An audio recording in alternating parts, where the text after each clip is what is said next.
రమేష్ రెడ్డి గారికి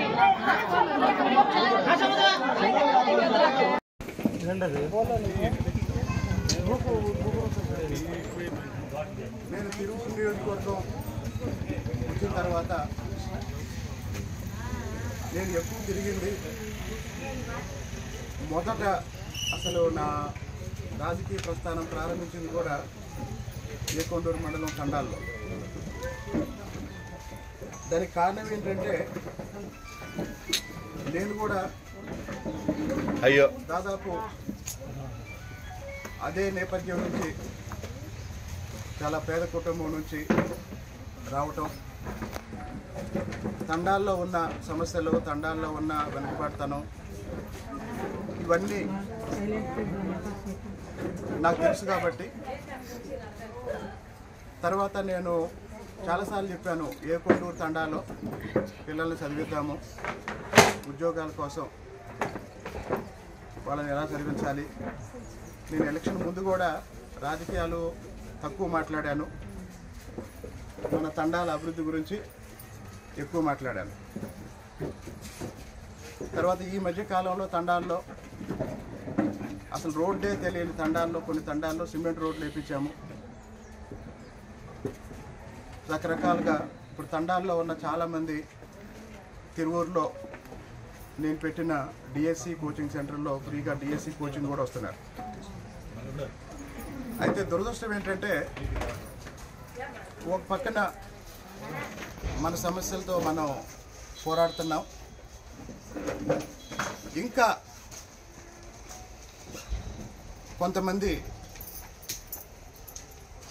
గిరిజనుల్ని, ముఖ్యంగా గిరిజన మహిళల్ని ఇష్టం వచ్చినట్టు మాట్లాడటం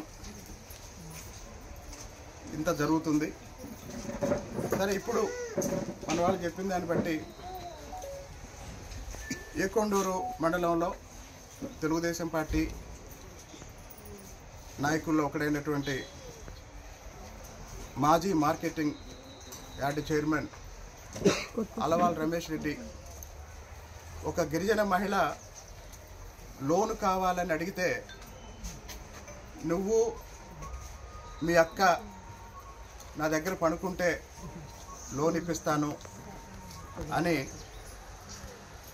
చాలా దారుణంగా, చాలా అసహ్యంగా, అంటే అది ఎవరు విన్నా కూడా వాడిని చెప్పు తీసుకొని కొట్టి బుద్ధి చెప్పే విధంగా మాట్లాడాడు. నా దృష్టికి ఆ దారుణం నా దృష్టికి రాగానే నేను అప్పుడు అసెంబ్లీ సమావేశాల్లో 10 రోజుల క్రితం తెలుగుదేశం పార్టీ రాష్ట్ర అధ్యక్షులు పల్లా శ్రీనివాస్ గారికి చెప్పాను. మన పార్టీ జిల్లా అధ్యక్షులు నెట్టెం రఘురామ్ గారి దృష్టికి తీసుకెళ్లాను. అలాగనే మన నాయకుడు, మన ఎంపీ కేసీఆర్ చిన్ని గారి దృష్టికి తీసుకెళ్లాను. పెద్దలందరి దృష్టికి తీసుకెళ్లాను. అలాగనే గౌరవ ముఖ్యమంత్రి చంద్రబాబు నాయుడు గారితో కలిసి పనిచేసే ప్రోగ్రామ్స్ కమిటీ సభ్యుల దృష్టికి కూడా తీసుకెళ్లాను. వాళ్ళు కూడా చాలా దారుణమైన మాటలని చెప్పారు. అయితే ఇప్పటి వరకు మన వాళ్ళు చాలామంది రోజు ఏంటి మా పరిస్థితి ఏంటి అంటే, రేపు ఏ ప్రభుత్వ పథకం కావాలన్నా ఇదే నా పరిస్థితి అని నాకు చెప్పినప్పుడు, మామూలుగా నేను కాలేజీ రోజుల నుంచి ఇట్లాంటి ముఖ్యంగా మహిళలకు సంబంధించి, ఎస్సీ ఎస్టీ మహిళలకు సంబంధించి ఏ సమస్య ఉన్నా ముందుండి పోరాడిన వాడిని నిన్న చెప్పే కదా. ఆ ఆడియో నా దృష్టికి వచ్చినప్పుడు రమేష్ రెడ్డి అనేవాడిని నిలువున పాత్ర వేసినా కూడా తప్పు కాదనిపించింది నాకు. అయితే నేనేం చేయాలి? తెలుగుదేశం పార్టీ సభ్యుడిగా, శాసనసభ్యుడిగా నేను వ్యక్తిగతంగా స్పందించకుండా రాష్ట్ర అధ్యక్షుడికి చెప్పాను, జిల్లా అధ్యక్షుడికి చెప్పాను, ఎంపీ గారికి చెప్పాను, ఎవరెవరికి చెప్పాలి అందరికీ చెప్పాను. చెప్పి అంటే నేను ఒక పెద్ద నాయకుడికి చెప్పినప్పుడు ఒక 2-3 రోజుల్లో దీని మీద ఒక యాక్షన్ ఉంటుంది అని చెప్పినప్పుడు అప్పటి నుంచి వెయిట్ చేశాం. అయితే ఆ తర్వాత రోజులు గడుస్తున్నాయి, రమేష్ రెడ్డి మీద ఎట్లాంటి చర్యలు తీసుకోవట్లేదు. పైగా రమేష్ రెడ్డి తండాల్లో అందరినీ బెదిరిస్తే ఏం చెప్తున్నాడంటే, ఏ ఎమ్మెల్యేకి చెప్తే నేను భయపడతానా, నాకు ఎంపీ గారు ఉన్నారు, ఎంపీ గారు నా మీద ఏగ వాళ్ళనివ్వను, నేను ఎంపీ గారికి అంటే రమేష్ రెడ్డి చెప్పేది ఏంటంటే, ఎంపీ గారి ఆఫీసులో మూల్పూర్ కిషోర్ గారికి రమేష్ రెడ్డి ఈ విషయంలో ఆయన్ని కాపాడమని 4 ట్రాక్టర్లు ఇచ్చాడంట, 50 లక్షలు డబ్బులు ఇచ్చాడంట. అంటే రమేష్ రెడ్డి ఇష్టం వచ్చినట్టు చెప్తాడు, అందులో నిజం ఉండొచ్చు, అబద్ధం ఉండొచ్చు. అందుకని నేను ఎంక్వైరీ చేస్తే రమేష్ రెడ్డి 4 ట్రాక్టర్లు ఇచ్చామని చెప్తున్నాడు, కానీ 1 ట్రాక్టర్ ఇచ్చాడు. మూల్పూర్ కిషోర్ గారికి 1 ట్రాక్టర్ ఇచ్చాడు, రమేష్ రెడ్డి 4 ఇచ్చానని చెప్తున్నాడు. తర్వాత 50 లక్షలు డబ్బులు ఇచ్చానని చెప్తున్నాడు. నాకు తెలియదు. ట్రాక్టర్ విషయంలో మాత్రం నేను ఎంక్వైరీ చేస్తే రమేష్ రెడ్డి 4 ఇచ్చానని చెప్తున్నాడు. 1 మాత్రం మూల్పూర్ కిషోర్ గారికి ట్రాక్టర్ ఇచ్చిన మాట నిజమని నా వ్యక్తిగత విచారణలో తేలింది. అంటే ఇప్పుడు రమేష్ రెడ్డి ధైర్యం ఏంటంటే, ఎంపీ గారు నా మీద ఏగ వాళ్ళనివ్వడు. రమేష్ రెడ్డి రోజు ఎక్కడ వెళ్ళి కూర్చుంటాడు, ఎంపీ గారు ఆఫీస్లో కూర్చుంటాడు. నా దగ్గరకు వస్తే చెప్పు తెగిందా కొడతా, నాకు కనపడ్డా కొడతా. పార్టీ కార్యక్రమాల్లో ఎక్కడ కనపడ్డా కూడా చెప్పు తెగిందా కొడతా. పైగా ఒక లంబాడీ దాంతో నేను మాట్లాడితే ఎవడు పట్టించుకుంటాడు, వీళ్ళు తిరగటమే కదా అంటున్నాడంట. రమేష్ రెడ్డికి చెప్తున్నా, దమ్ముంటే ఇంట్లో ఉండమను. ఈ విషయం నా దృష్టికి వచ్చిన తర్వాత 3-4 రోజులు ఇంట్లో మిమ్మల్ని ఆపటానికి మాధవరం గ్రామం వైసీపీ నాయకుడు చిన్నయ్య దొర మిమ్మల్ని ఆపటానికి ఎందుకు ప్రయత్నం చేశాడు? ఇప్పుడు ఇక్కడ దారుణం చేసింది తెలుగుదేశం పార్టీ నాయకుడు రమేష్ రెడ్డి. రమేష్ రెడ్డి అన్యాయం చేశాడు, దారుణం చేశాడు. రమేష్ రెడ్డి నుంచి మాకు న్యాయం చేయండి, రక్షణ కల్పించండి అని తండాల నుంచి మీరు బయలుదేరారు. మరి తెలుగుదేశం పార్టీ నాయకుడు రమేష్ రెడ్డి చేసిన తప్పుల్ని ఎమ్మెల్యే దృష్టికి తీసుకురావడానికి తండాల నుంచి మహిళలు వస్తుంటే, వైసీపీ నాయకుడు చిన్నయ్య ద్వారా ఎందుకు రమేష్ రెడ్డి తరఫున మీకు ఫోన్ చేశాడు? మొదటి పాయింట్. మాధవరం వైసీపీ సర్పంచ్ వైకుంఠరావు రమేష్ రెడ్డి తరఫున ఎందుకు ఫోన్ చేశాడు? రమేష్ రెడ్డి 3 సార్లు ఎందుకు ఫోన్ చేశాడు? మీరు బయలుదేరిన తర్వాత వీళ్ళందరూ ఫోన్లు చేశారు. అలాగనే పాస్టర్ జాన్ ఎందుకు మిమ్మల్ని ఆపటానికి ఫోన్ చేశాడు? ఒకవేళ రమేష్ రెడ్డి ఏ తప్పు చేయకపోతే ఎందుకు తప్పించుకొని తిరుగుతున్నాడు? ఎందుకు ట్రాక్టర్లు ఇస్తున్నాడు, డబ్బులు ఇస్తున్నాడు?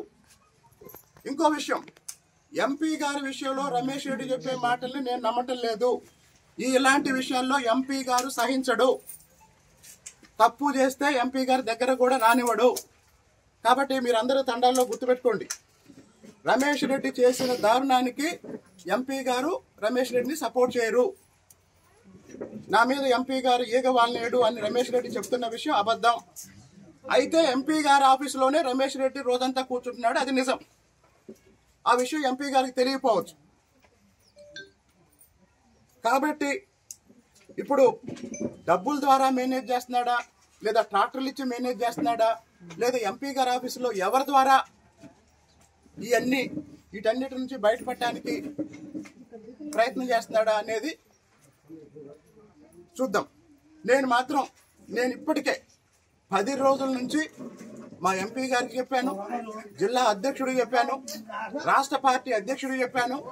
అలాగనే తిరువూరు నియోజకవర్గం తెలుగుదేశం పార్టీ సమన్వయకర్, తెలుగుదేశం పార్టీ పరిశీలకుడైనటువంటి మా నాయకుడు చిట్టాపర్తిని చిట్టిబాబు గారికి చెప్పాను, వీళ్ళందరికీ చెప్పాను. అయినా ఇంతవరకు ఎట్లాంటి యాక్షన్ తీసుకోలేదు. నేను ఇంకో విషయం చెప్తున్నా, నా మీద 3-4 సార్లు రకరకాల ఆరోపణలు చేశారు. దేని మీదైనా సాక్ష్యం ఉందా చెప్పండి. తిరువూరు నియోజకవర్గంలో ఒక వర్గం మీడియా, ఒక వర్గం నాయకులు నా మీద చేస్తున్న ఏ ఆరోపణకైనా సాక్ష్యం ఉందా? బయట కూర్చొని తిరువూరు నియోజకవర్గం గురించి, కొలిగిపూడి శ్రీనివాసరావు గురించి మీడియాలో మాట్లాడే వాళ్ళందరికీ నేను ఓపెన్ ఛాలెంజ్. మీరు చెప్పిన టైము, మీరు చెప్పిన డేటు తిరువూరులో ఎక్కడైనా సరే ఒక పబ్లిక్ డిబేట్ పెట్టండి, నేను వస్తా. తిరువూరులో ఎక్కడైనా సరే.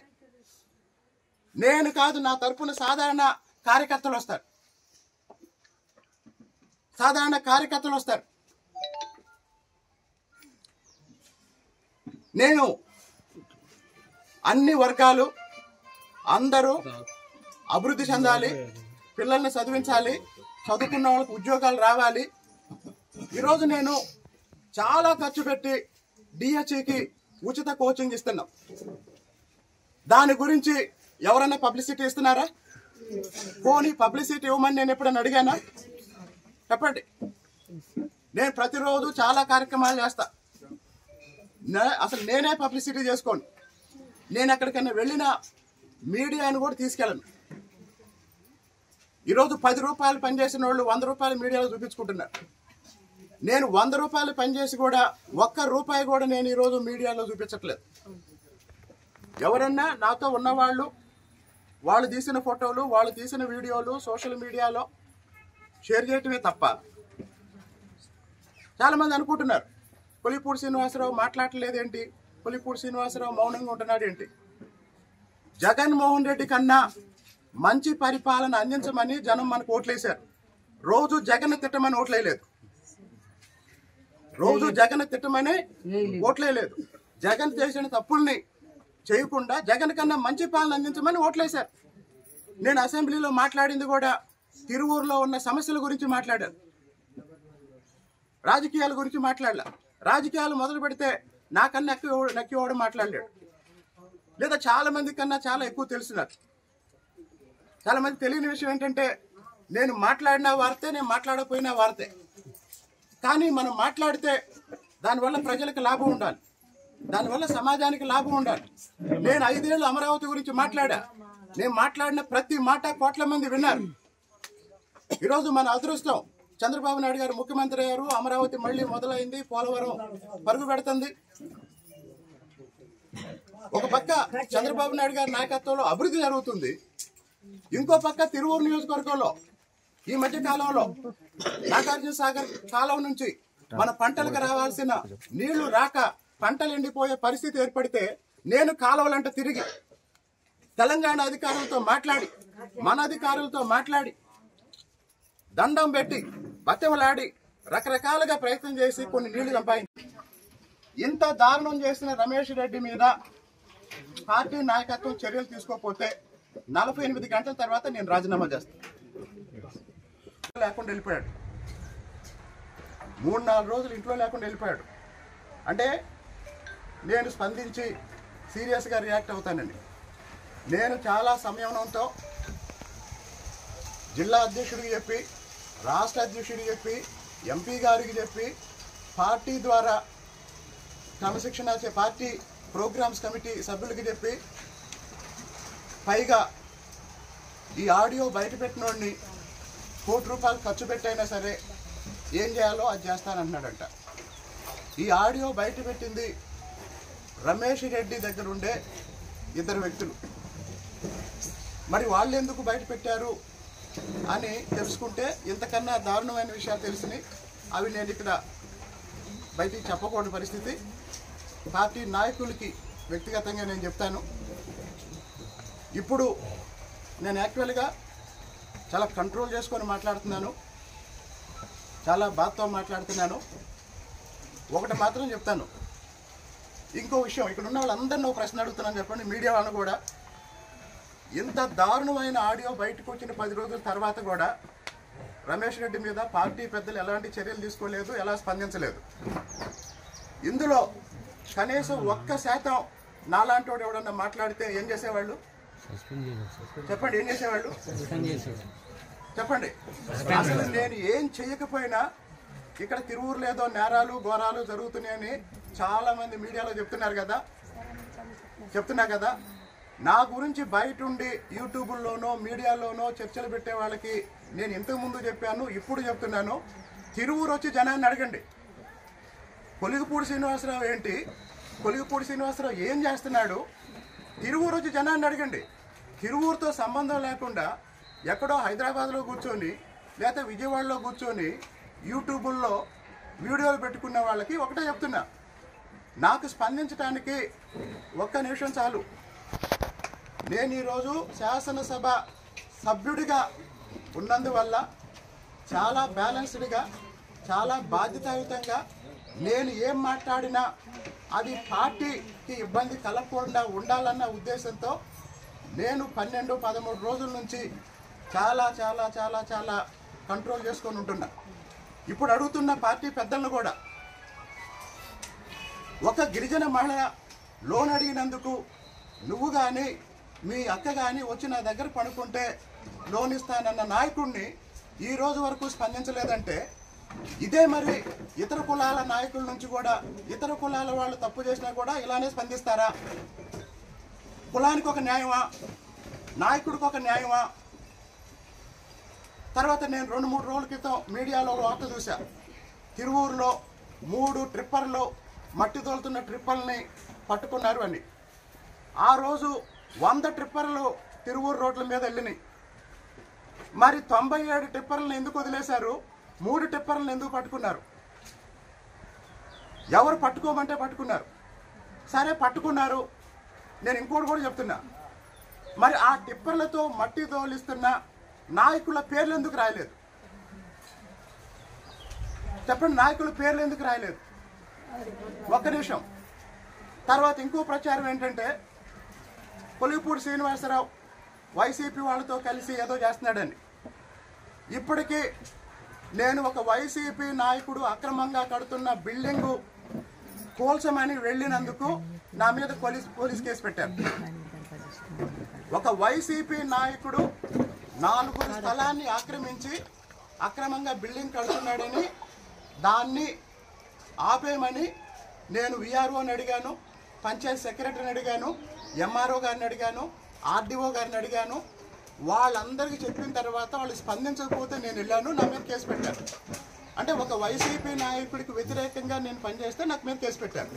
అలాగనే గోపాలపురంలో ఒక వైసీపీ వార్డు మెంబరు మనం వేసిన సిమెంట్ రోడ్డు మీద కంచేసి ఎవరు నడవకుండా ఆపితే నేను వెళ్ళి ఆ కంచె తీశాను. ఆ రోజు మళ్ళీ నా మీద కేసు పెట్టారు.